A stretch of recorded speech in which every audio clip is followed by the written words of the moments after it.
समस्त सुधी जनों को सादर नमस्कार। मैं आधुनिक साहित्य का एक खराब पाठक हूँ और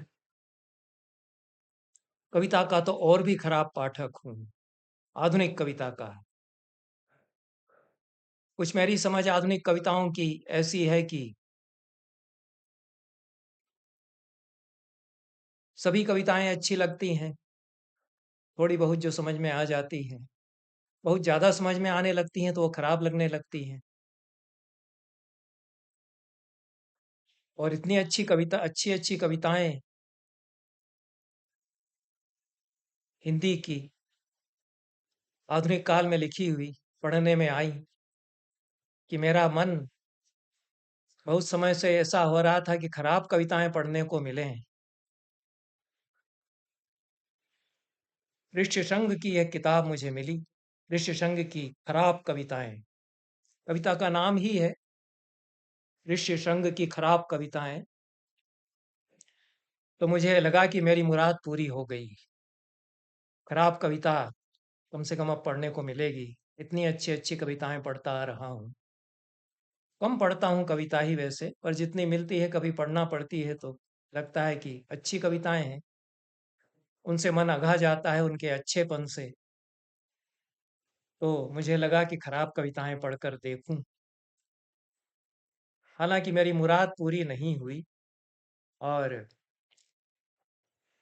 ऋष्यशृंग की जितनी कविताएं पढ़ी, मैं खराब पाठक हूँ इसलिए अच्छी तरह पढ़ नहीं पाया।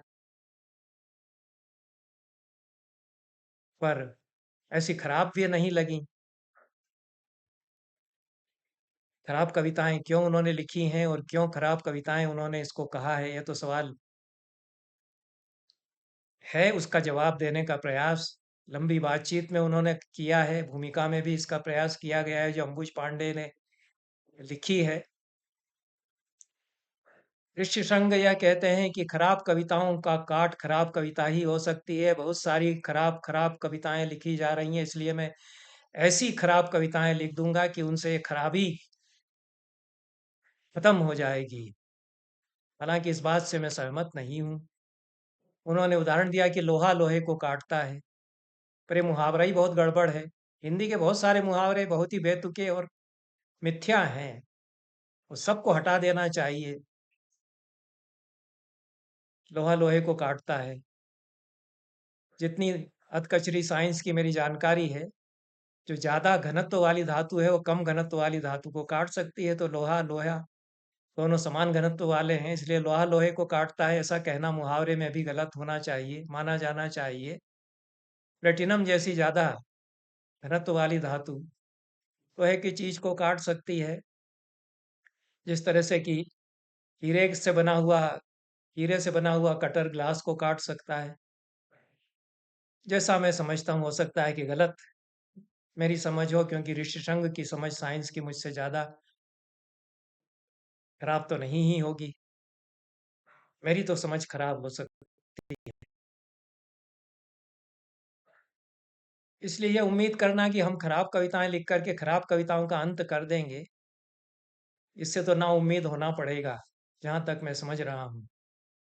और यदि इस मंशा से खराब कविताएं लिखी हैं कि मैं खराब कविताओं का एक आंदोलन खड़ा कर दूंगा, तो ये मंशा भी मेरी समझ से पूरी होने वाली नहीं है। क्योंकि ऋषिशृंग ने तो खराब कविताएं ऐसा शीर्षक देकर के अपनी कविताएं छपा दी हैं। सभी लोग जो नए कवि हैं या उनमें से कुछ कवि उनका अनुगमन करेंगे, ऐसा मुझे नहीं लगता। क्योंकि हमारे यहाँ मालवी में तो कहावत है कि अपनी माँ को डाकन कौन कहे, अपनी माँ डाकन कुन के। जो स्वयं हमने लिखी है उसको खराब क्यों कहेंगे, जो अपनी संतान है उसको खराब क्यों कहेंगे। अमूमन सहज प्रवृत्ति तो यही होती है, निज कवित्त कहीं लाग न नीका।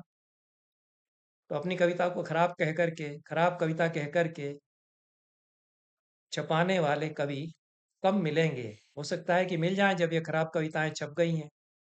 हो सकता है कि इनसे कुछ ऐसा आंदोलन खड़ा हो भी गया तो चलेगा नहीं, मुझे बहुत शक है।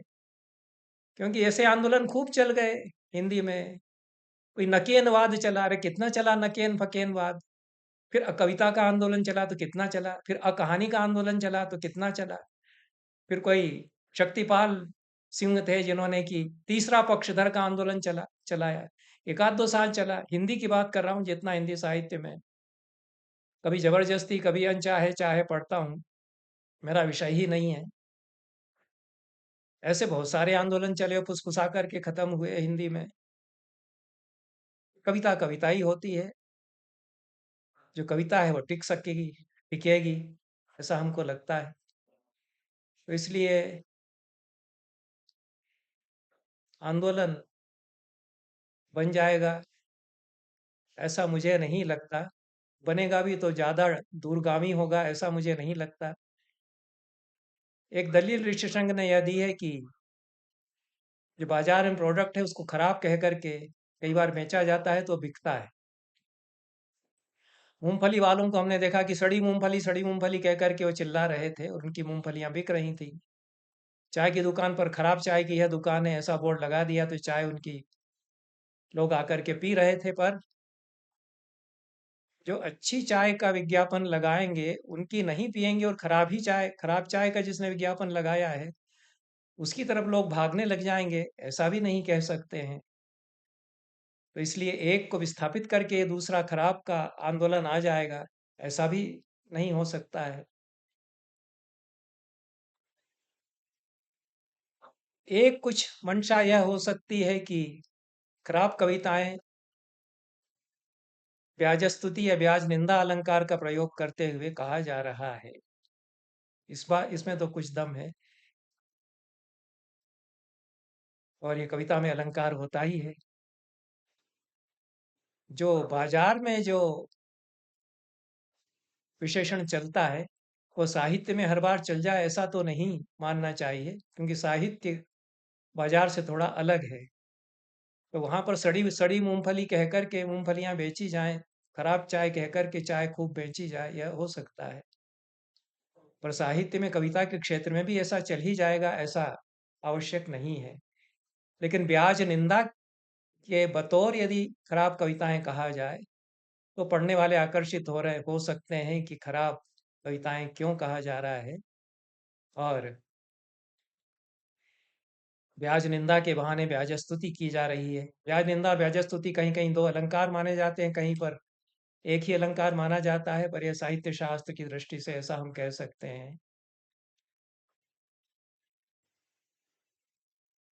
पर एक कारण खराब कविताएं इनको शीर्षक देने का मुझे यह समझ में आता है कि खराब कविताएं इसलिए खराब कही गई हैं कि वे साहित्य के मौजूदा परिदृश्य से अलग हैं। और जिस तरह की कविता की धारा बह रही है, हिंदी साहित्य में हिंदी कविता से ही वाबस्ता ऋषिशृंग लगते हैं हिंदी साहित्य से। और जैसी जानकारी मिलती है वे गद्य में लिख चुके हैं, मेरी समझ से काफ़ी कुछ लिख चुके हैं और बढ़िया गद्य लिख चुके हैं।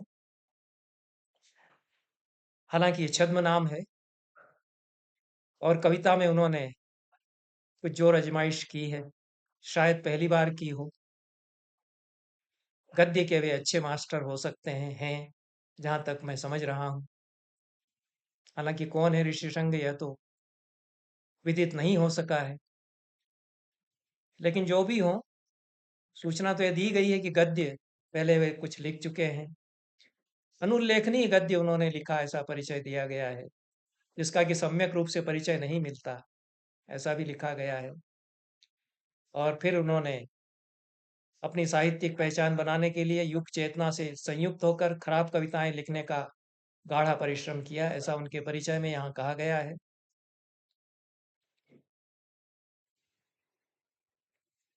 ऋषिशृंग का मानना है कि कवि का परिचय उसकी रची कविता से ही हो सकता है और हर कविता कवि के नाम से पहचानी जा सकती है, पर ऐसा पहचाना जाना आस्वादन के लिए अनिवार्य नहीं है। यह तो सही बात कही है, बहुत ठीक बात कही है। लेकिन कविता कवि के नाम से पहचानी जाने पर कई बार और आस्वाद्य अधिक बन सकती है, यह भी सच है। और आगे वे कहते हैं कि अगर यह पुस्तक न होती तो 21वीं सदी के 5वें दशक के आलोचक हेतु हेतु मत भूत में रह जाते कि खराब कविता अपने विशेषण समेत सार्वजनिक रूप से प्रकट होती तो संभवतया तीसरे दशक की जड़ता और विद्रूपता कुछ कम होती। 21वीं सदी के तीसरे दशक में हिंदी कविता में जड़ता और विद्रूपता है, ऐसा मानकर के यह कहा गया है कि अब 5वें दशक में जो भी आलोचक होंगे, इन खराब कविताओं के बाद वे स्वीकार करेंगे कि यह जो जड़ता और विद्रूपता चली आ रही थी हिंदी कविता में या भारतीय साहित्य की कविता में, वह खराब कविताओं ने कुछ कम कर दी थी। तो हेतु हेतु मजबूत का प्रयोग उनको नहीं करना पड़ेगा 20 एक साल बाद कि काश खराब कविताएं लिखी जाती तो यह विद्रूपता और जड़ता कम होती। ऐसा ऋषिशृंग कह रहे हैं। जैसा मुझे लगा कि खराब कविताएं पढ़ने को मिले तो ये जो अच्छाई है कविताओं की, इससे जो मन ऊब गया है वह थोड़ा सा पहले खराब कविताएं पढ़ करके एक खराब कविताओं का काव्यशास्त्र यदि बनाया जाए, जैसा कि अंबुज पांडे जो कि कहीं प्राध्यापक हैं कॉलेज में, उन्होंने इसकी लंबी भूमिका लिखी है और उतनी ही लंबी चर्चा की गई है पतली सी किताब में। जितनी कविताएं हैं उससे कुछ कम भाग चर्चा और भूमिका का नहीं है, थोड़ा कम होगा क्योंकि खराब कविता को स्थापित करने का प्रयास किया जाना है। पर जैसा अंबुज पांडे कहते हैं कि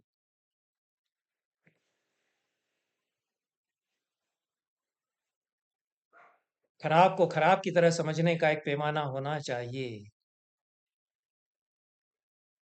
तो मैं समझता हूँ कि हमारे जो वाग देवता अवतार हैं आचार्य मम्मट, वे तो पैमाना बहुत बढ़िया बना करके गए हैं। आचार्य मम्मट वाग देवता अवतार कहे जाते हैं, मैं भी मानता हूँ कि वे हैं और सचमुच में बड़े आचार्य हैं वे। पर मुझे उनसे भी शिकायत रही, इतना अच्छा ग्रंथ वे लिख गए, सब जगह अच्छा कहा जाता है काव्य प्रकाश उनका। हालांकि काव्य प्रकाश खंडन लिखा गया 16वीं शताब्दी में। मम्मट से घोर असहमति प्रकट करने वाले आचार्य 12वीं शताब्दी से 19वीं शताब्दी के बीच में खूब होते रहे और 20वीं शताब्दी का तो कहना ही क्या है। हमारे आचार्य रेवा प्रसाद जी ने तो जिस तरह से धुलाई की है, कुछ मैं भी करता रहा था और उन्होंने तो पूरी तरह से की ही है। पर उन्होंने तो अभिनव गुप्ता पादाचार्य की भी कुछ धुलाई कर दी है। तो मम्मट के काव्य प्रकाश को सामान्यतया बहुत ही अच्छा ग्रंथ कहा जाता है। पाठ्य पुस्तकों में सबसे पहले उसका स्थान काव्यशास्त्र के ग्रंथों में होता ही है। समीचीन सम्यक मौजू ग्रंथ वह माना जाता है। पर मुझे उसकी अच्छाई से बहुत शिकायत रही और मैंने जब ये कहना आरंभ किया कि आप जिसको उत्तम काव्य कह रहे हैं वो हमें अच्छा नहीं लग रहा है और आप जिसको अधम काव्य कह रहे हैं वो हमें बहुत अच्छा लग रहा है, तो आपका पैमाना क्या है जिसको आप ध्वनि काव्य या उत्तम काव्य कह रहे हैं। मैं तुमसे कहता हूं कि अपनी बुद्धि में स्थित रह करके यहाँ बैठना। बस इतना एक श्लोक में कहा गया है, वो उत्तम काव्य है। तो अमस्मि वच्मि विदुषाम संवायोत्र तिष्ठति आत्मीयाम मतिमास्थाय स्थित मत्र विधेहि तत्। किसी ने सवाल नहीं उठाया। करीब अंग्रेजों ने जब से नई शिक्षा पद्धति संस्कृत की बनाई तब से 100 सवा 100 सालों से काव्य प्रकाश पढ़ाया जा रहा है और यह सवाल नहीं किया गया कि इसमें कविता कहाँ है। कि मैं तुमसे कहता हूं कि विद्वानों का समुदाय यहाँ बैठा हुआ है, अपनी बुद्धि में स्थित रह करके यहाँ बैठना, ऐसा गुरु ने कहा उपदेश योग्य। मम्मट ने उसकी एक एक शब्द की क्या क्या लड़ियां ध्वनि की उसमें बताई हैं। कितने बड़े आचार्य हैं कि त्वाम उपदेश योग्यम शिष्यम। इससे क्या ध्वनियां निकलती हैं कि मैं तुम्हारा गुरु हूं, तुमको उपदेश दे सकता हूं, इसलिए मैं तुमसे कहता हूं। अस्मि अहम, अस्मि से क्या ध्वनियां निकली। वच्मि, वच्मि से क्या क्या ध्वनियां निकल गई। ऐसी ध्वनियां तो उन्होंने जो गतोस्तमर्कः, इस वाक्य में 25 अर्थ उन्होंने बताए। सूरज डूब गया, इस वाक्य के 25-25 व्यंग्य अर्थ कैसे निकलते हैं। लेकिन गतोस्तमर्कः, सूरज डूब गया, ऐसा एक कह देने से तो कविता नहीं बन जाती है। उसके आगे पीछे कुछ होगा तो शायद बन जाएगी, जैसा मैंने प्रयास किया कि इसको समस्या पूर्ति में लिखें हम, तो गतोस्तमर्कः से कविता तो बन सकती है। लेकिन एक वाक्य अपने आप में तो कविता नहीं है। उन्होंने यह वाक्य उद्धृत किया उत्तम काव्य के रूप में। कोई मुक्तक उद्धृत कर देते, जिसमें कि गहरी व्यंजनाएं भी हों, लंबा फलक देश काल का समेटा गया हो, जैसा कि अमरुक करते हैं। जीवन की गहरी अनुभूतियां एक उसमें निचोड़ देते हैं। उनके तो जो गुरु हैं आनंदवर्धन, वो बता गए थे एक एक मुक्तक में महाकाव्य समा सकता है। ऐसे अमरुक के पद्य हैं, उसको कर देते यहाँ पर ऐसा उन्होंने नहीं किया। उन्होंने क्या किया कि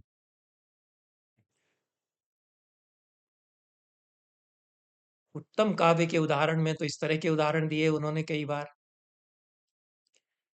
उपकृतम बहुतत्र किमुच्यते सुजनता प्रथिता भवता परम विदधीदृशमेव सदा सखे सुखित मास्वतः शरदाम शतम। बड़ा उपकार आपने किया, आपकी सज्जनता का क्या कहना है, ऐसा ही आप करते रहे, 100 साल जिए आप। यह श्लोक में कहा गया, यह उत्तम काव्य हो गया, बड़ा सुंदर काव्य हो गया। ऐसा तो बोलचाल में हम कहते ही हैं, ड्राइंग रूम में हम झगड़ते हैं, या बाहर मैदान में हम झगड़ते हैं, पड़ोसी पड़ोसी से झगड़ते हैं, तब भी ये कहते हैं। तो क्या कविता में बोल रहे हैं वो? व्यंजना तो वहां भी होगी एक एक शब्द पर।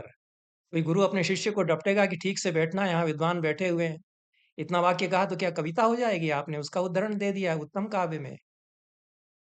विनिर्गतम मानदमात्म मंदिरात् भवत्युपश्रुत्य यदृच्छयापियम ससंभ्रमेन्द्र द्रुत पाति तार गला निमीलिताक्षी व भियामरावती। ये भर्तृमेंठ के हयग्रीववध महाकाव्य का श्लोक अधम काव्य में आपने दिया है। हयग्रीव का वर्णन करते हुए भर्तृमेंठ कहते हैं कि जिस मानद मनस्वी हयग्रीव के बाहर निकलने की खबर सुनते ही देवता लोग भड़बड़ाकर अमरावती के कपाट बंद कर देते थे कि कहीं इस तरफ से तो ना निकल जाएगा वो।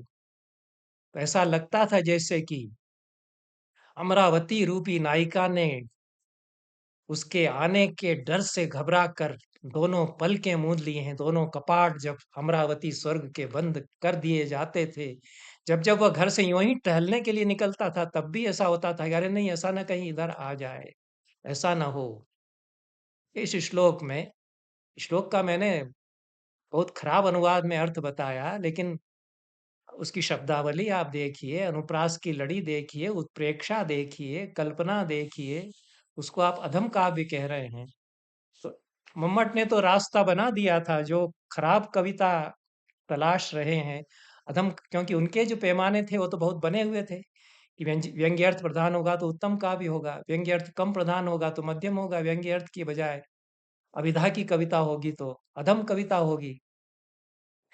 तो उन्होंने जो पैमाना बनाया था उसके अनुसार तो हम अधम कविता हमको बहुत ही पसंद आती थी, इसलिए हम खराब कविताएं खोजना चाह रहे थे कि बहुत सारी अच्छी अच्छी कविताओं से मन अघा गया। जिस तरह से हमारा कुकृतम बहुतत्र किमुच्यते इत्यादि जो काव्य मम्मट के द्वारा उदाहरत है, उनसे मन थोड़ा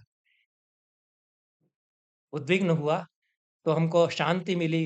उन्होंने जो अधम काव्य या मध्यम काव्य बताए, उनमें हमको परम आनंद की प्राप्ति हुई। उन्होंने कालिदास का बहुत ही अनोखा पद्य मध्यम काव्य में उद्धृत कर दिया है, जिसमें कि इसकी टक्कर की कविता हमको नहीं मिलती कहीं। तो पूरा जो काव्यशास्त्र है, उसमें बहुत सारे पैमाने हैं कि जिसको हम खराब कह रहे हैं, वो कहाँ अच्छा हो सकता है। एक हीनोपमा भरत मुनि ने बताई, कम गुण वाले को अधिक गुण वाले से उपमा देना, या जो अत्यंत हीन है उसको बड़े से उपमा देना। ये तो उन्होंने अलंकार बताया, उसको उन्होंने ये नहीं कहा कि ये खराब है ऐसा लिखना। लिख सकते हैं, कवि स्वतंत्र है, लिखेगा, जरूरत पड़ेगी तो ऐसा लिखेगा। तो जिसको खराब कहा जा रहा है, उसमें भरत मुनि की दृष्टि से जो उपमा के 5 भेद उन्होंने बताए उसमें वो भेद आ जाएगा जो अधिक गुण वाले से उपमा दी जा रही है कम गुण वाले को, या हीन के लिए उपमा दी जा रही है उत्तम से, या हीनोपमा उसमें आ जाएगा। हालांकि भरत मुनि ने बताया, अन्य लोगों ने, अन्य आचार्यों ने स्वीकार नहीं किया। भरत मुनि के पैमाने अलग थे और मम्मट का जो पैमाना था हमको उल्टा लग रहा है। उनका जो अधम काव्य हमको अच्छा लग रहा है। तो क्या खराब है और क्या अच्छा है, ये इसके पैमाने क्या होंगे, यह सवाल ऋष्यशृंग की इन कविताओं से उठता है। यह तो मैंने कुछ अपनी तरफ से खराब बहुत ही भूमिका बांधने का बहुत ही खराब प्रयास किया। एक खराब कविता की चीरफाड़ शीर्षक से इसमें लंबा वक्तव्य है, सवाल जवाब हैं, और इसमें कहा गया है कवि की ओर से खराब कविता खराब कवियों की खराब वाहवाहियों के बीच खराब पगडंडियों से गुजरती, खराब राजपथ पर इटलाती, खराब तरीके से सिंहासन पर बैठ जाती है, ताकि खराब पत्रिकाओं, खराब संपादकों, खराब आलोचकों, खराब प्रकाशकों, खराब राजनेताओं, खराब ज्यूरी मेंबरों, खराब पुरस्कार दाताओं की खराबियों को खूब ढांका जा सके। यह है गहरे अर्थ में संज्ञा वक्रता का प्रयोग। कुंतक की दृष्टि से तो इसमें माना जाएगा, और कुंतक का जो वक्रता सिद्धांत है उसमें जिसको आप खराब कविता कह रहे हैं उसकी दृष्टि से पैमाने बन सकते हैं। जो मैंने कहा कि भरत मुनि ने उपमा के भेदों में एक भेद बताया जिसमें कि अत्यंत हीन को अत्यंत उत्कृष्ट से उपमा कवि देता है। एक पूरी कविता, और कुछ और कविताएं भी ऋष्यशृंग की ऐसी हैं। पहली ही कविता जो इसमें है, आपकी तारीफ कर रहा हूं और आप नाराज हो रही हैं, यह तो शीर्षक है। इसमें बहुत खराब उपमाएं और उपमान जुटाए गए हैं। क्या गलत कहा मैंने जब मैं कहता हूं कि आपकी गालों की लालिमा बंदर के नितंब की तरह है। यह छांदोग्य उपनिषद में प्रयुक्त उपमा है। ऋषिशृंग विद्वान आदमी है, और संस्कृत के पंडित न भी हों जब भी उन्होंने संस्कृत का अध्ययन किया है, वेद उपनिषद का अध्ययन किया है। नाम भी ऋष्यशृंग इसीलिए रखा है कि वो ऋष्यशृंग बड़े प्राचीन मुनि हैं, बहुत कर्मकांड जानते थे। और कथा पता नहीं इसलिए भी रखा है कि ऋष्यशृंग बहुत ही अनुभव विहीन थे स्त्री के मामले में, ना समझ थे, बिल्कुल ही मासूम नादान ना समझ थे, जवान हो गए तब तक भी। इसलिए भी ऋष्यशृंग नाम के जो कवि इस 21वीं शताब्दी में अवतरित हुए हैं वो कदाचित अपने आप को इतना मासूम नादान समझते हैं, इसलिए उन्होंने रखा है ऋष्यशृंग नाम। लेकिन पंडित तो खूब हैं वे, वो छांदोग्य उपनिषद का संदर्भ दिया है, और गालों की लालिमा से उपमान वहाँ, उसके लिए उपमान वहाँ बंदर के नितंब का दिया गया है। ये वेद की परंपरा है। कहते हैं आगे, क्या गलत कहा मैंने जब मैं यह कहता हूं कि आपकी हर्षद ध्वनि मेंढकों के टर्राने जैसी है। यह दार्शनिक और वैदिक उपमा है। यह भी सत्य है, क्योंकि मंडूक सूक्त है ऋग्वेद में, जिसमें संवत्सर में जैसे ही वर्षा का समय आया मेंढक टर्राने लगे, जैसे कि वेद पाठी ब्राह्मण वेद पढ़ रहे हो ऐसा उसमें कहा गया है। तादुर धुनि चहु और सुहाई वेद पढ़ई जनु बटु समुदाई। उसी की जानकारी तुलसी को थी, मंडूक सूक्त जो ऋग्वेद का है, तो उन्होंने भी एक उपमा चस्पा कर दी अपने वर्षा वर्णन में कि दादुर ध्वनि सुहाई, सुहावनी सब ओर से गूंज रही है, जैसे कि बटुक समुदाय वेद पढ़ रहा हो, और बहुत सुंदर उपमा है। लेकिन किसी के लिए कहा जाएगा इस समय कि मेंढक की तरह आप टर्र टर्र कर रहे हैं तो बुरा मान जाएगा। क्या गलत कहा मैंने जब मैं कहता हूं कि आपकी उलझी जुल्फें एक राजनीतिक पार्टी के चुनाव चिन्ह जैसी हैं। यह ईमानदारी से के ठप्पे वाली उपमा है। ये बहुत वक्रोक्तियां और व्यंग्यार्थ इसमें हैं, और किस राजनीतिक पार्टी का चुनाव चिन्ह है जिससे जुल्फों की उपमा दी जा सकती है, यह तो थोड़ी सी पहेली भी हो गई है। या पाठकों को बूझना चाहिए, लेकिन झाड़ू शायद उपमान है, ऐसा माने आप। आजकल तो झाड़ू बहुत खूबसूरत आने लग गए हैं। हम लोगों के समय तो जब हम बच्चे थे तो उताड़ के उसका पत्तियों का, नुकीली पत्तियों का बहुत बदसूरत सा झाड़ू होता था, उससे हमारी माताएं झाड़ू लगाती थी। उसके बाद बहुत बारीक अ, रेशों से बना हुआ सुंदर हत्थे वाला झाड़ू लंबा आ गया। तो उससे उपमा यदि दी गई है सुंदरी की लटों की, अलकों की, तो उपमान ठीक है, लेकिन बुरा लगता है। तो कवि ये कहना चाहता है कि जो वास्तव में अच्छा है वो खराब लग सकता है आपको। तो मैं खराब कविताएं लिख रहा हूँ, खराब उपमाएं दे रहा हूँ।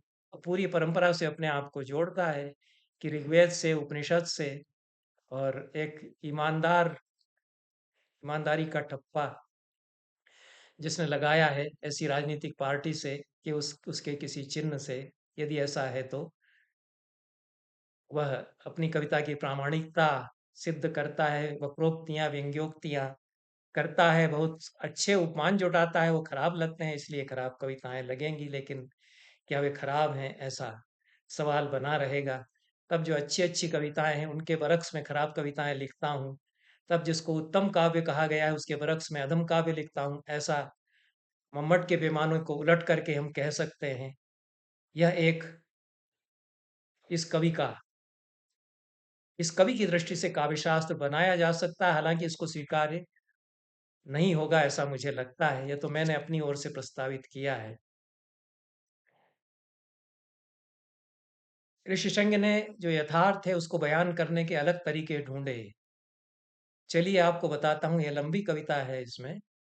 और यथार्थ को हम अपने ढंग से कहते हैं तो कैसे बुरा लगने लगता है, वही बात दूसरी शब्दावली में कही जाएगी तो अच्छी लगेगी। लेकिन जो हमारा कहने का तरीका है वह भी गलत नहीं था, यह कवि कहना चाहता है। एक और अच्छी कविता है, अच्छी तो मुंह से निकल गया है, लेकिन खराब कविता, इसमें जितनी खराब कविताएं हो सकती थी उनमें से कुछ और खराब कविताएं यदि छाटें तो आशंका है कि यह कविता है। यह लंबी कविता है थोड़ी, और बुरी खबर, भयानक खबर की कविता एक तरह से यह बन गई है, लेकिन उस तरह की भयानक खबर की कविता नहीं नहीं है जैसी कि मुक्तिबोध लिखते हैं। इसलिए अपना पंथ खुद ही ढूंढते हैं ऋष्यशृंग, खराब कविता के पथ पर चल करके, ऐसा भी कह सकते हैं। आशंका है कि इस साल भी पिछले साल की तरह खूब गर्मी पड़ेगी, जमीन सूखे से फट पड़ेगी, जलाशय सूख जाएंगे। कूलर क्या, ऐसी भी काम नहीं करेगा, इतनी गर्मी कि तुम चाहकर भी नहीं आ सकोगी।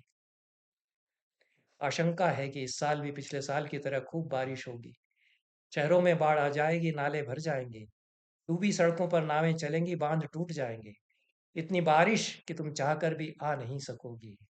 आशंका है कि इस साल भी पिछले साल की तरह कड़ाके की ठंड पड़ेगी, शीतलहर चलेगी, झील बर्फ बनेगी, दिन अंधेरे हो जाएंगे, सूरज चांद छुप जाएंगे, इतनी सर्दी कि तुम चाहकर भी आ नहीं सकोगी। खराब कविता, इसको कहने का एक मकसद यह है कि आप वाह न कहें, नहीं तो वाह बेसाख्ता मुंह से निकल पड़ता है। कविता में लय भी आ गई है, अन्विति भी है, और एक आशंका का जो भाव है उसको जैसे निभाया गया है वह निभाया गया है। लेकिन कवि आपको रोक रहा है कि ये खराब कविता है, तो वाहवाही मत करने लगिएगा, अब क्या करिएगा, तब कुछ सोचिएगा, और इसकी में खराबी क्या है इस पर सोचिएगा। आपको कुत्ता काट लेगा, यह भी उसी प्रकार की कविता है। सभी खराब हैं कविताएं, और बखूबी लिखी हैं इन्होंने खराब कविताएं। और मुझे जो खराब कविता पर विप्रतिपत्तियां थी वो मैंने दर्ज कराई हैं, लेकिन ऋषिशृंग हैं, वो कोई मानने वाले तो है नहीं, उनको खराब कविता अगर लिखना है तो लिखेंगे ही।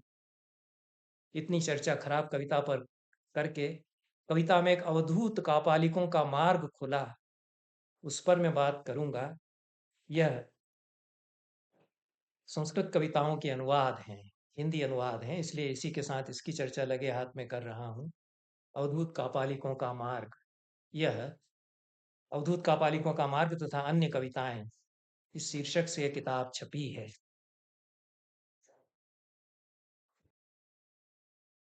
इस किताब का संपादन कौशल तिवारी ने किया है। चयन और अनुवाद दोनों उनका है। हालांकि मेरी कविताएं इसमें हैं, जितनी कविताएं मेरी हैं उनका अनुवाद तो मैं हिंदी में कर चुका था, पर कौशल तिवारी अभिनंदनीय हैं कि समकालीन संस्कृत कविता की एक वानगी उन्होंने बखूबी, बहुत करीने से अवधूत कापालिकों का मार्ग तथा अन्य कविताएं इस शीर्षक से हिंदी में रखी। बहुत बढ़िया इसकी छपाई हुई, बहुत सुरुचिपूर्ण ढंग से हिंदी में अनुवाद आधुनिक संस्कृत कविता के, लगभग 21वीं शताब्दी की जो संस्कृत कविता है उसके इसमें आ गए हैं। अच्छे कवियों को चुना, मुझे छोड़कर ऐसा भी मैं कह सकता हूँ, क्योंकि मैं अपने आप को अच्छा और खराब दोनों ही नहीं कहूँगा। मुझे सबसे पहले इसमें रखा गया है, मेरा भी नाम कवियों में है जिनके कि अनुवाद इसमें सम्मिलित हैं। और सबसे उल्लेखनीय बात इस किताब की यह है, दो बातें इसमें अच्छी हैं। एक तो इसका जो शीर्षक रखा गया है, अवधूत कापालिकों का मार्ग और अन्य कविताएं, यह शीर्षक प्रवीण पंड्या की कविता से लिया गया है। और प्रवीण पंड्या संस्कृत के नए कवियों में, नए भी वो नहीं रहे यद्यपि, कम से कम हमारे बाद की पीढ़ी में ऐसा कह सकते हैं, वे एक ऐसे प्रखर तेजस्वी समीक्षक और अपने ढंग के अनोखे कवि हैं जिन्होंने कविता को वैचारिकता से संपन्न किया है। दार्शनिकता से ओतप्रोत भी उनकी कविताएं होती हैं, युग चेतना में रमी हुई भी उनकी कविताएं होती हैं, लेकिन वे सचमुच में एक कापालिक अवधूत की तरह अपने समय को देखते हैं अपनी कविताओं में। और एक चिंतक और विचारक भी वे उतने ही हमारे समय के हैं, प्रखर विचारक भी वे हैं। तो ये अवधूत कापालिकों का मार्ग अपने आप में, यह शीर्षक जो लिया गया, यह इन कविताओं के लिए अच्छा शीर्षक है। और अन्य कविताएं उसके साथ जोड़ा गया है, वह भी ठीक है। दूसरी अच्छी बात या उल्लेखनीय बात इस पुस्तक के बारे में यह है कि यह इसके लिए बजरंग बिहारी तिवारी से भूमिका लिखवाई गई है या उन्होंने लिख कर के दी है। बजरंग बिहारी तिवारी हिंदी के जाने माने समीक्षक हैं। प्रीतिकाल पर उनका उल्लेखनीय कार्य है, दलित साहित्य पर उनका अत्यंत ही महत्वपूर्ण कार्य है, और दलित साहित्य के विमर्शकारों में वे इस समय अन्यतम हैं और संस्कृत के अच्छे अध्येता हैं। विशेष रूप से हम लोगों के लिए जो संस्कृत में नया कुछ करना चाहते हैं, नया लिख रहे हैं, ऐसे कम से कम 150-200 लोग तो जिंदा हैं इस समय इस धरातल, इस भूतल पर, भारत में और भारत के बाहर, जो संस्कृत में बहुत सारा लिख रहे हैं। उनकी तरफ ध्यान जिन हिंदी के समीक्षकों ने दिया, उसमें से एक बजरंग बिहारी तिवारी हैं। उन्होंने संस्कृत के समकालीन कवियों पर लिखा भी, बराबर वे पढ़ते भी रहे हैं, और हम लोगों की जो चर्चाएं होती रही हैं उनमें वे शिरकत करते रहे हैं। अच्छी भूमिका उन्होंने लिखी है, 7 पृष्ठों की बहुत ही सुचिंतित, सही टीप वाली भूमिका इस किताब के लिए उन्होंने यह दी है। हमारा समकाल और संस्कृत कविता इस शीर्षक से। और वे प्रत्येक कवि की, जो 17 कवि इसमें संकलित किए गए हैं, उनकी बहुत संक्षेप में खूबियां बताते हैं, आकलन उनका करते हैं। समकालीन संस्कृत कविता के परिदृश्य को भी वे उसकी नब्ज पकड़ते हुए यहाँ पर प्रस्तुत करते हैं। 17 कवियों की 73 कविताएं इस संकलन में अनुवाद में प्रस्तुत की गई हैं। उनमें से 4 महिलाएं हैं। जैसा कि चयनकर्ता और अनुवादक ने बताया है, कौशल तिवारी ने, कि सभी कविताएं मूल में मुक्त छंद में थीं। यह उनकी चयन की दृष्टि रही है कि केवल मुक्त छंद वाली कविताएं ही वे अनुवाद में यहाँ लेंगे। एक सुविधा भी हो सकती है क्योंकि मुक्त छंद में जो संस्कृत में कविताएं लिखी जाती हैं, उनका अनुवाद हिंदी के मुक्त छंद में आसानी से हो सकता है।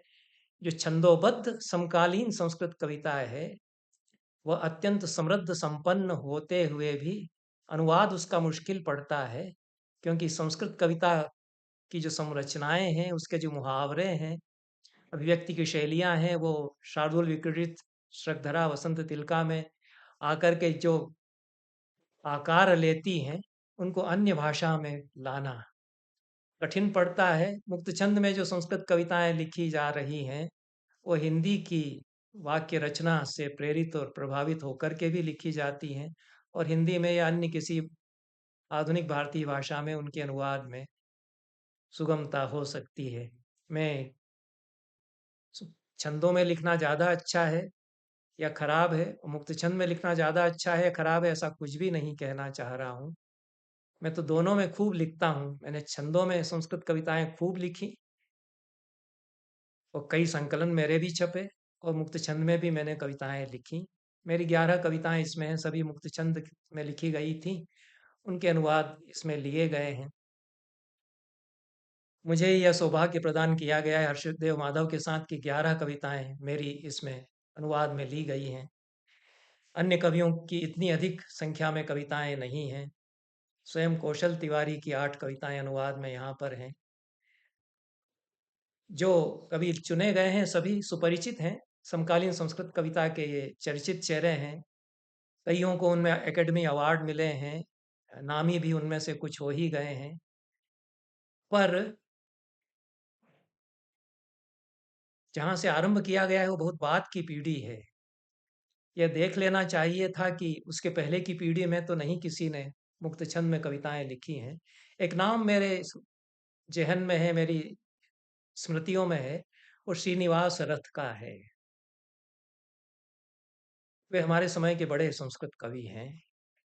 उन्होंने हर तरह की कविताएं लिखी।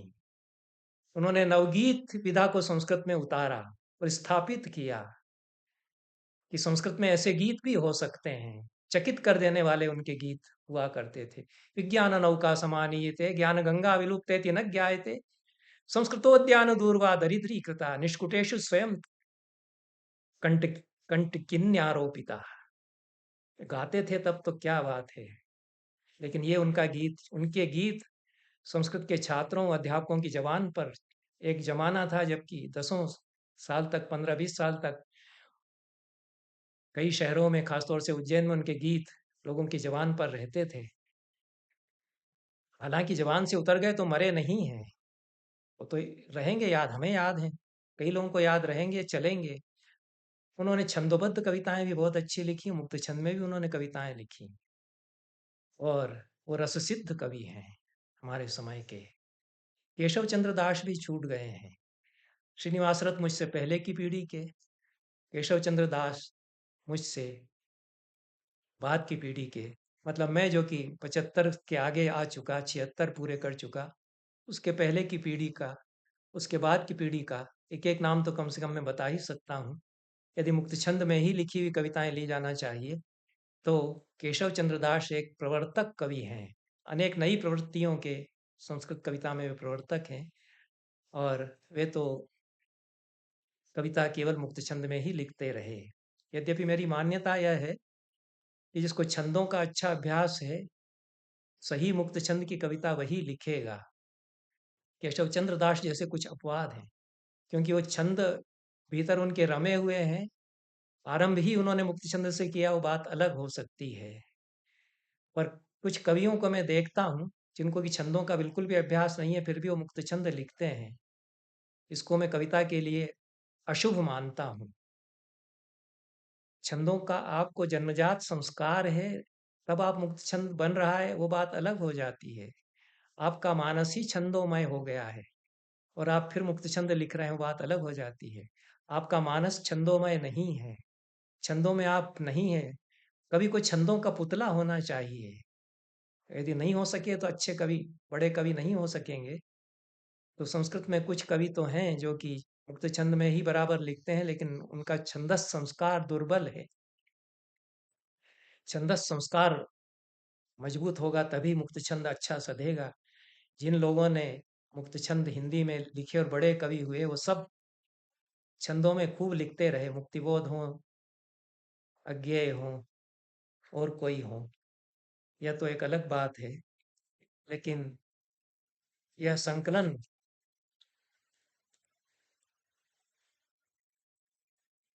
अच्छा तैयार किया गया है। बजरंग बिहारी तिवारी की भूमिका अच्छी है। उसमें उन्होंने राधा वल्लभ त्रिपाठी की जो धरती कविता है, उसका विवेचन करते हुए प्रसाद की कामायनी का स्मरण किया है। और इसमें जो जल प्लावन की विभीषिका का वर्णन है धरती शीर्षक कविता में, उसको उन्होंने कामायनी में जो जल प्लावन है उससे जोड़ते हुए यहाँ चर्चा की है। हर्षदेव माधव पर उन्होंने अच्छी बात की है। हर्षदेव माधव ने अकेले संस्कृत कविता का इतना विस्तार किया है कि उतना कई कवि मिलकर नहीं कर सकते। वे सिद्ध कवि हैं, यह उन्होंने कहा है। कई मायनों में हर्षदेव माधव को सिद्ध कवि कहना बहुत समीचीन है। अब मैं अधिक चर्चा न करके इसमें से कुछ चुनी हुई कविताएं पढ़ूंगा। मेरी कविता आकाश इसमें ली गई है एक, उसको मैं पढ़ूंगा। क्या करे यह आकाश, बह नहीं सकता वायु की तरह, जला नहीं सकता आग की तरह, बांट नहीं सकता अपने को धाराओं में जल की तरह, भार नहीं उठा सकता धरती की तरह। हवा में है स्पर्श, आग में है रूप, जल में है रस, धरती में है गंध, पर आकाश में है ही क्या। उसका तो होना ही है कुछ न होने में। वह भी चाहता है स्पर्श, वह भी चाहता है रूप, वह भी चाहता है गर्मी, वह भी चाहता है रस, मचलता है गंध के लिए। वह जाता है घट घट में, प्रवेश करता है मठ मठ में, लेकिन फिर भी नहीं है उसकी अलग पहचान। पंडित लोग कहते हैं घटाकाश हो या कि मठाकाश, आकाश तो है केवल आकाश। गगनचुंबी इमारतों के जंगल में भटकता है वह बदहवास। इमारतों की पंक्तियां पीस देती हैं उसे, डराता है उसे पाइप से फूटता धुआं। खोजता है आकाश, स्वयं का आकाश, क्या कहीं पर है आकाश के लिए अवकाश। क्या करे बेचारा बेचारा आकाश। इससे समकालीन संस्कृत कवि की चिंताएं भी समझी जा सकती हैं, और वो क्यों अलग है, क्यों वो संस्कृत में लिखता है, यह भी समझा जा सकता है। क्योंकि जो बात आप संस्कृत में लाते हैं वो अन्य भाषा में कठिन पड़ेगी। अनुवाद करने पर भी बताना पड़ेगा कि घटाकाश क्या मठाकाश क्या। संस्कृत का पाठक तो जानता है, उसको तो एलिमेंट्री कोर्स जो न्याय दर्शन का है उसमें बता दिया गया है। तो वहाँ का एक पाठक वर्ग है जो शब्दावली की कविता को उस शब्दावली से ही सीधे समझता है। हर्षदेव माधव की 11 कविताएं इसमें जो ली गई हैं, वो संस्कृत के अनोखे कवि हैं, हमारे समय के अनोखे कवि हैं। स्नान घर उनकी बहुचर्चित कविता है, मैंने कई बार इसकी चर्चा की है। उससे कुछ अंश पढ़ता हूँ। अप्सराएं चली जाती हैं स्नान घर में रख कर अपने गीले वस्त्र, फिर दर्पण पहन लेता है उनको, दर्पण दिखता है अब माया से तरबतर। यह एक खंड हुआ। स्नान घर में गंगा का स्मरण करता हूं मैं, तब मन बन जाता है गंगोत्री का शिखर। यह दूसरा हुआ। स्नान घर में जाकर रोती है चुपचाप, घर के क्लेशों से थकी बहू, तब स्नान घर बन जाता है मायका उसका। और अंतिम खंड है। स्नान घर में गर्म पानी है दुख, ठंडा पानी है सुख, ज्ञानी व्यक्ति नहाता है सुख दुख को समान करके। इसमें बहुत सारी अंतर्ध्वनियां, पदचापें संस्कृत के शास्त्रों की भी सुनी जा सकती हैं, और ज्ञानिनस तत्वदर्शिनः इत्यादि गीता की उक्तियां भी, उनकी आहटें सुनी जा सकती हैं। देवदत्त भट्टी अत्याधुनिक कवि हैं। वे भी केवल मुक्त छंद में ही लिखते रहे हैं जहाँ तक मेरी जानकारी है। उनकी एक शहर शीर्षक कविता उनकी कई कविताएं इसमें संकलित हैं। उसमें से शहर शहर शीर्षक कविता से कुछ अंश पढ़ता हूँ। शहर जल्द भूल जाता है आदमी को, और आदमी भी भूल जाता है धीरे धीरे चौराहों को, गलियों में रहने वाली पड़ोसी कन्याओं को, किराए के घर की दीवारों को, खिड़कियों को, चबूतरों को। और फिर शहर बन जाता है अपरिचित। कभी वापस भेज दिए गए लेटर आते हैं। आदमी सोचता है जिंदा है शहर। पड़ोसी लड़कियों का हो गया है ब्याह। किराए का घर सफेदी में नहाकर फिर से चला गया है किराए पर। चबूतरों पर हो रही है आवाजाही पहले की ही भांति। दोनों शहरों के बीच आदमी न जीता है न मरता है। शहर भूल जाता है जल्द ही आदमी को।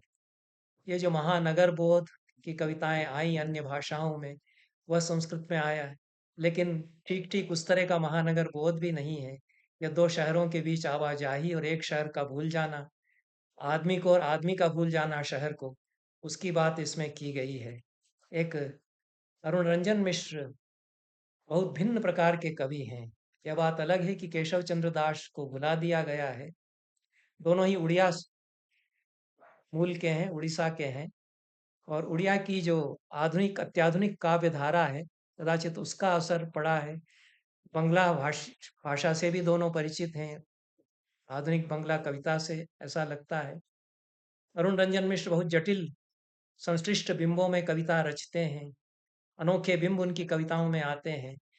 गहरी अनुभूतियां और जटिल संश्लिष्ट अनुभूतियों को वे जमावट देते हैं अपनी कविता में। उनकी कविता मेघ की आग लंबी कविता है, उससे एक अंश में पढ़ देता हूँ। यह जानते हुए भी कि जीवन ही भरता है जीवन में आनंद, तुमने बहिष्कृत कर दिया आम्र कुंज से बेचारी कोयल को। कहकर कि काली है यह कोयल, अब खाती है अपने सपनों को। गर्मी में सुखाकर उतारती है खारे समुद्र को। पर्वत की चोटी पर उड़ती हुई मन की पताका को डुबो देती है अंधकार में, अंधकार से काले फैन की सेज पर इंद्रधनुष की टंकार को। बलात् बंद कर देती है विश्ववृक्ष के कोटर में चांदनी से सनी हृदय की बातों को। प्रेम कविताएं भी बहुत अनुभूति प्रवणता के साथ अरुण रंजन मिश्र ने लिखी हैं, लेकिन बिंब उसी प्रकार से वे लेकर के आते हैं। प्रफुल्ल कुमार मिश्रा भी उड़ीसा के हैं और मुक्त छंद में ही कविताएं वे भी लिखते रहे हैं, लिख रहे हैं। और बड़े विद्वान भी हैं, पंडित भी हैं। कोणार्क पर उन्होंने कई कविताएं लिखी हैं जो एक संकलन में छपी हैं। सभी अच्छी कविताएं हैं। और चूंकि समकालीन संसार की जानकारी है, यूरोप के मिथकों की जानकारी है, फीनियस पक्षी पर उन्होंने लिखा है। पता नहीं फीनियस पक्षी है कि फिनिक्स पक्षी है। फीनियस पक्षी ही इसमें छपा है। चिता की भस्म से जन्म लेता है और पुनः उड़ जाता है आकाश में। युगल स्वर से संसार को डाल देता है आस और शोक में। उसके विनाश के पश्चात प्रलय काल में भी फिर से उत्पन्न हो जाता है श्मशान की धूल में। कामना का पक्षी भी उड़ता है उत्पन्न होकर, कांपता है सुरधता में, फिर आलिंगन करता है और चूम लेता है, चूम कर रमण करता है, रमण करके हो जाता है नष्ट, नष्ट होकर भी फिर से प्रतीत होता है, फिर से फिर से फिर से। यह प्रफुल्ल कुमार मिश्रा की कविता है। लक्ष्मी नारायण पांडे विदग्ध कवि हैं हमारे समय के, और कई भाषाओं में लिखते हैं। बुंदेली भाषा में उन्होंने बहुत अच्छी रचनाएं की हैं। गजल भी वे लिखते हैं, गीत भी लिखते हैं, मुक्त छंद में भी वे लिखते हैं। हे राजन शीर्षक से उनकी कविता है। उनकी दो कविताएं यहाँ हैं, उनमें से दोनों ही लंबी हैं। हे राजन शीर्षक से कविता का एक अंश भी, एक अंशी में पढ़ूंगा। और किस प्रकार से साहस और चुनौती का वर्णन भी करते हैं। वे कवि जो कि पारंपरिक पंडित रहे हैं, संस्कृत के पाठशालाओं में पढ़ कर के आए हैं, वे कितने अत्याधुनिक भी हो गए हैं, यह भी इसमें देखा जा सकता है। लेकिन अत्याधुनिक भी होंगे तब भी हजारों साल की परंपराएं कहीं ना कहीं से स्पंदित होती हैं उनकी कविताओं में, जैसा हर्षदेव माधव की कविताओं में होती है। हर्षदेव माधव तो इतने अत्याधुनिक हो जाते हैं कि कदाचित अन्य भाषा, जो भारतीय भाषाओं के आधुनिक कवि हैं, वे भी उस दूरी तक जाकर के आधुनिक नहीं होते, क्योंकि उनका यूरोप की परंपराओं से ही उतना वास्ता नहीं है, और उन्होंने पढ़ा नहीं है इस प्रकार से। जो युवा कवि हिंदी में लिख रहे हैं, तो उनकी दुनिया बहुत सीमित लगती है हर्षदेव माधव की संस्कृत कविताओं के सामने। जहाँ वो अत्याधुनिक हुए हैं वहां भी, और जहाँ वो परंपरा से जोड़ करके कुछ रचते हैं, वहां तो फिर कहना ही क्या है। लक्ष्मीनारायण पांडे भी उसी प्रकार के कवि हैं। परंपरा का बोध उनका बड़ा संपन्न है। हे राजन, किताबें नहीं पढ़ी मैंने, मैं व्यस्त हूँ आंसुओं से भरी आंखों को पढ़ने में।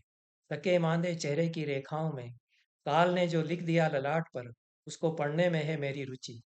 क्षमा करें राजन, पैरों के घावों पर जाती है मेरी दृष्टि, सिंहासनों पर नहीं। ध्यान जाता है मेरा मजदूरों की वधुओं के पसीने से लथपथ चेहरों पर, न कि काम से मोहित चंद्रमुखियों पर।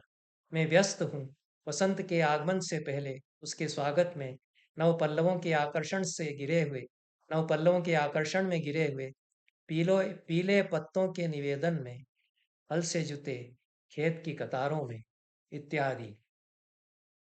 यह बिंब बिंबों की लड़ियां इसमें गूंथी जाती हैं, और कवि जो है पैरेललिटीज भी पैदा करता है, समानांतरताएं पैदा करता है। और एक तरफ राजा है, और एक तरफ उसके सिंहासन और उसके साथ जुड़ा हुआ सब कुछ है परिवेश। एक तरफ कवि जिस तरफ खिंच रहा है वह है। लंबा बयान फिर यह कवि का चलता है।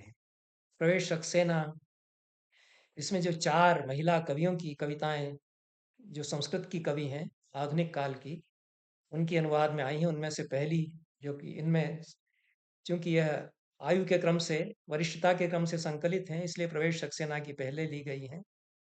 और प्रश्न शीर्षक से उनकी कविता मैं पढ़ रहा हूँ।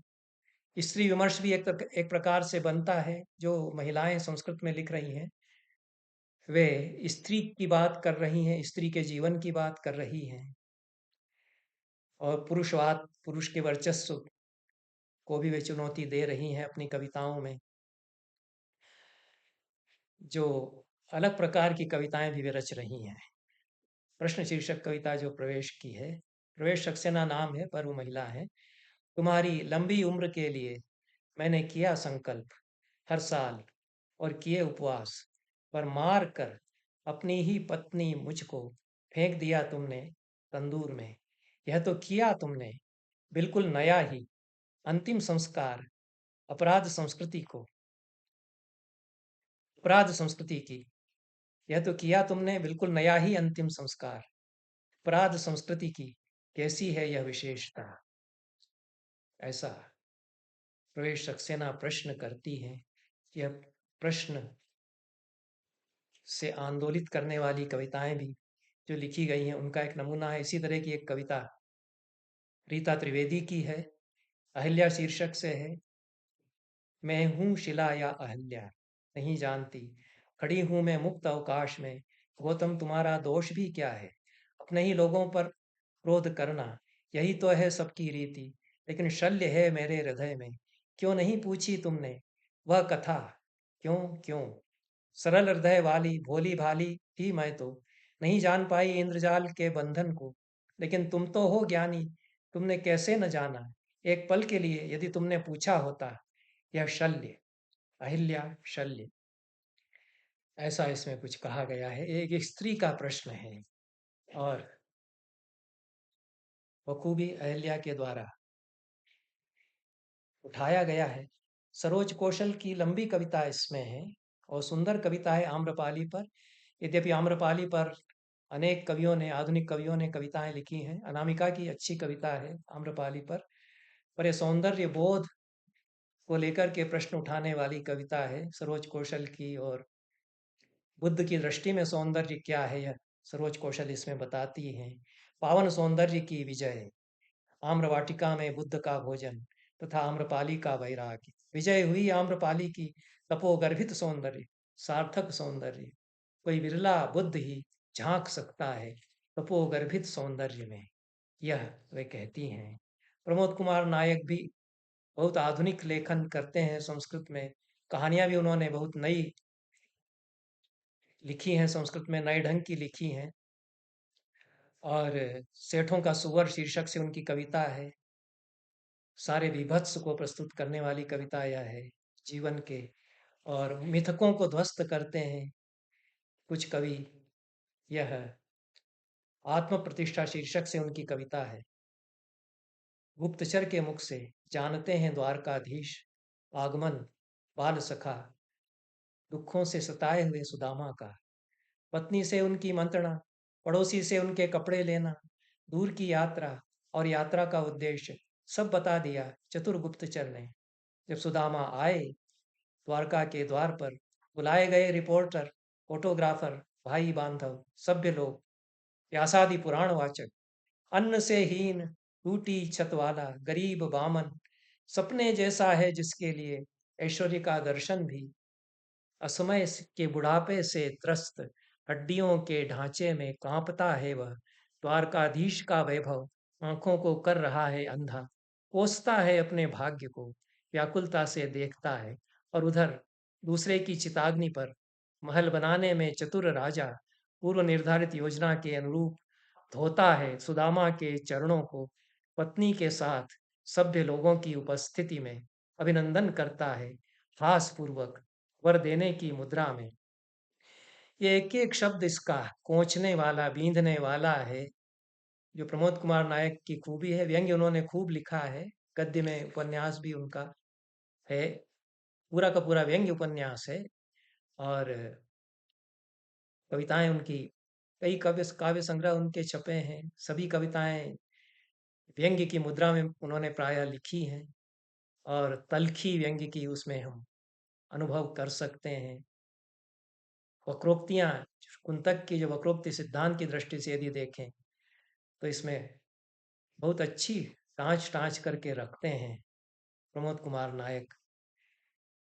चयन उनका है, और जो शब्दावली है, जो व्यंग्य है, साहस का वर्ण करते हुए कृष्ण और सुदामा की कथा को इस रूप में प्रस्तुत किया गया है। वनमाली विश्वाल भी विद्वान कवि हैं।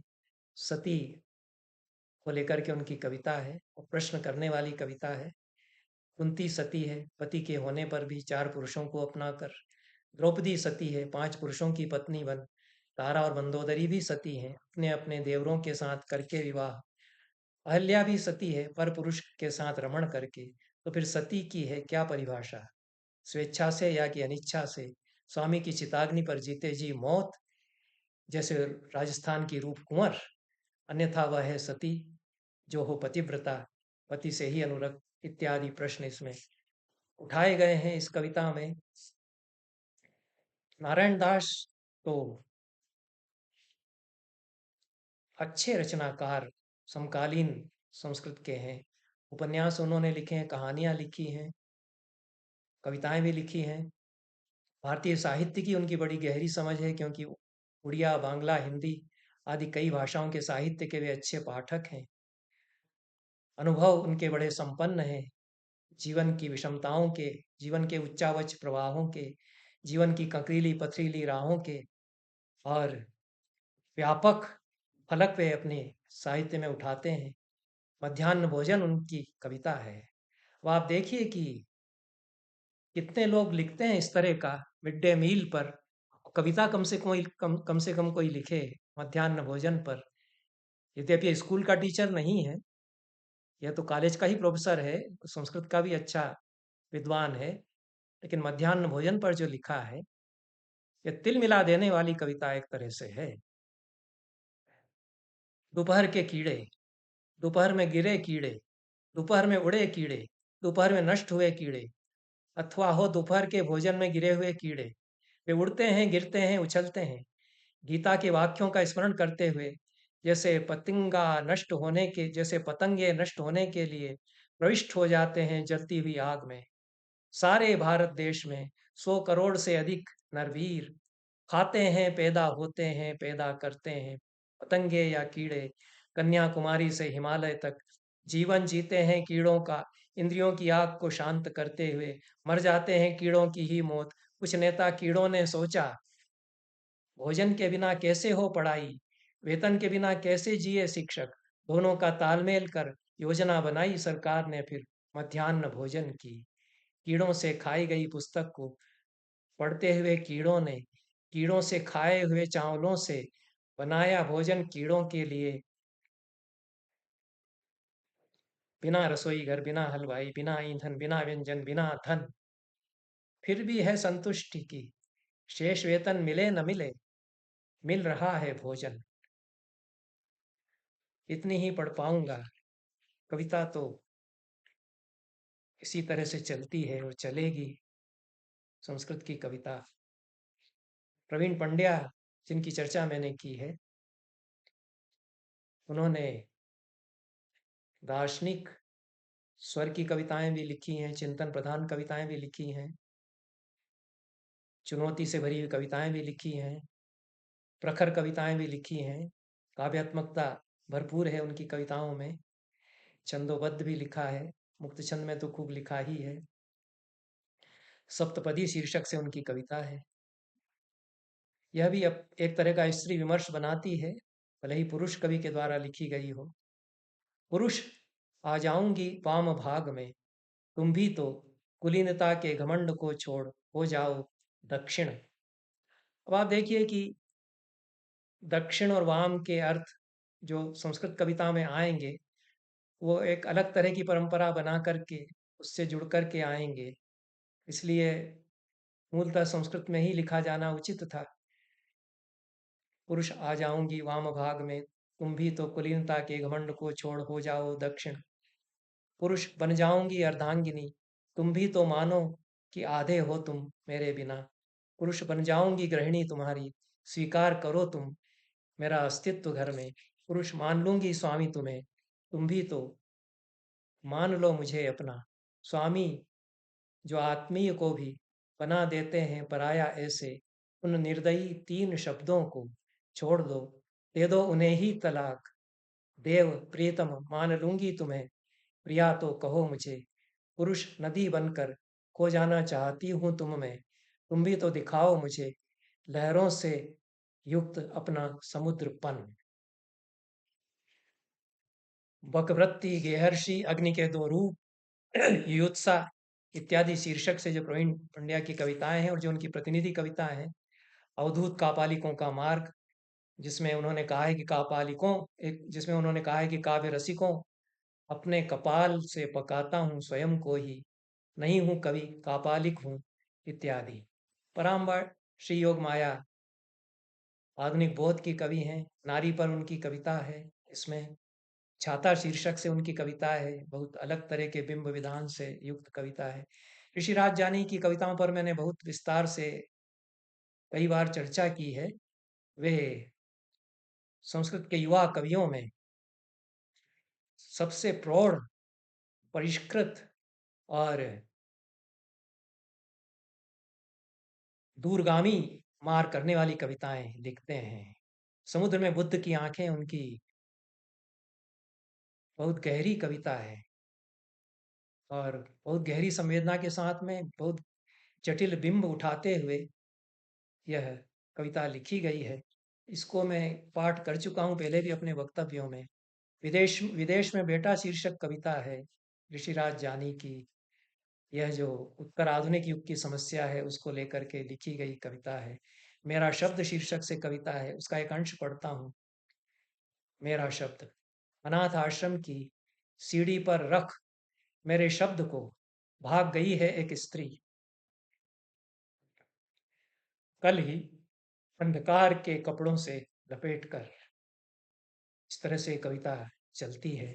समय बहुत हुआ इसलिए अधिक नहीं पढ़ रहा हूँ। कुछ वानगी देने के लिए मैंने कुछ कविताएं पढ़ी हैं। नितेश व्यास नई पीढ़ी के कवियों में, नई पीढ़ी के संस्कृत कवि कहाँ कहाँ से विषय लेकर के आ रहे हैं और अपने सर्वथा अनोखे अनुभवों को प्रकट कर रहे हैं। नितेश व्यास तुम्हारे पांव शीर्षक से कविता लिखते हैं। यह लियोनेल मेसी और यामिन यमाल के लिए यह कविता है। ये दोनों फुटबॉल के खिलाड़ी हैं। यह तो इस कविता को पढ़ने के बाद ही मुझे पता चला।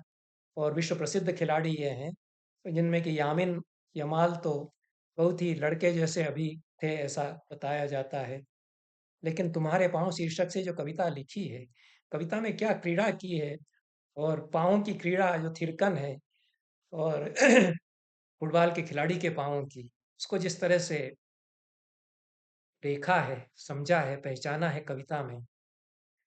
पाँव हैं पियानो पर नाचती या तबले पर थिरकती उंगलियों से, किसी अंतहीन कैनवस पर अपनी मौज में फिसलते ब्रश की तरह, बिना घुंघरू के आत्मा तक झंकृत करते तुम्हारे पाँव धरती की वर्तुलाकृति को आयताकार करते। पाँव से चिपकी फुटबॉल कुमार के हाथ से चिपके, घड़े की भीतरी परत सी सुकोमल, कठोर होने को आतुर, मैदान में सरसराती किसी तुमुल पताका सी देह, जिसे हवा पर टांग कर तुम दौड़ते जमीन से 2 अंगुल ऊपर। कभी याद आती शाकुंतल की पंक्ति, आकाश से अधिक धरती पर कम, आकाश में अधिक धरती पर कम।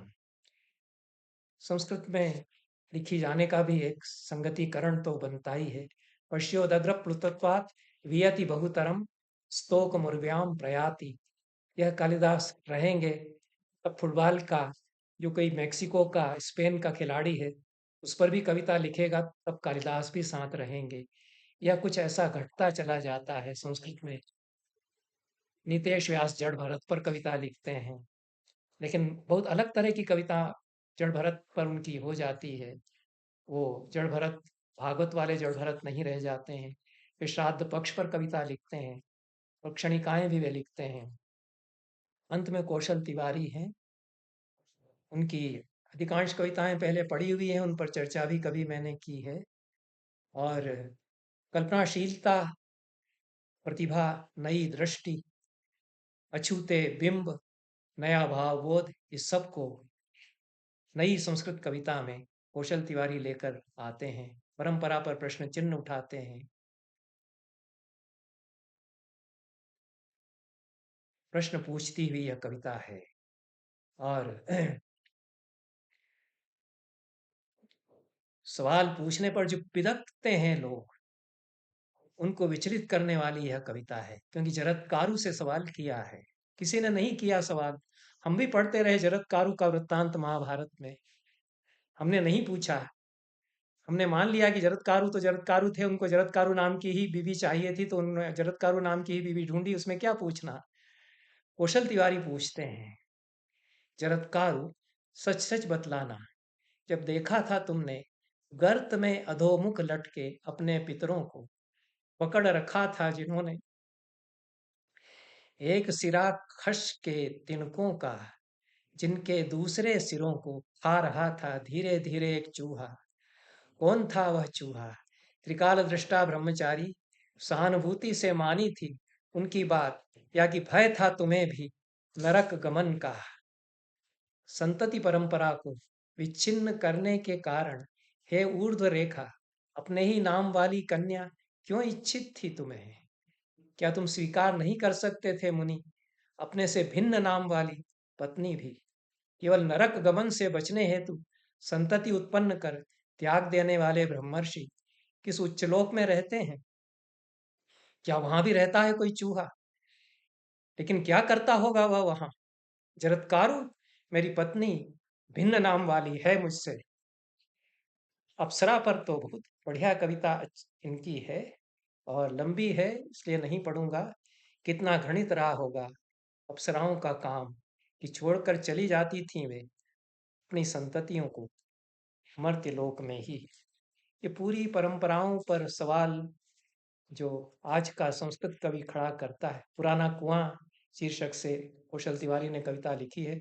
दलित विमर्श की कविताएं उन्होंने बहुत लिखी हैं। दलित कविताओं का उन्होंने अन्य भाषाओं से अनुवाद किया है। ओम प्रकाश वाल्मीकि की कविताओं का संस्कृत में अनुवाद उन्होंने किया है। ऋषिराज जानी और कौशल तिवारी, ये दो संस्कृत के नए कवियों में ऐसे नाम हैं जिन्होंने कि पूरे भारतीय साहित्य के दलित विमर्श को समझा है, उसके साहित्य को पढ़ने का प्रयास किया, और अनुवाद भी दोनों ने संस्कृत में इसके किए हैं। उनकी स्वयं की कविता में दलित विमर्श खूब आता है।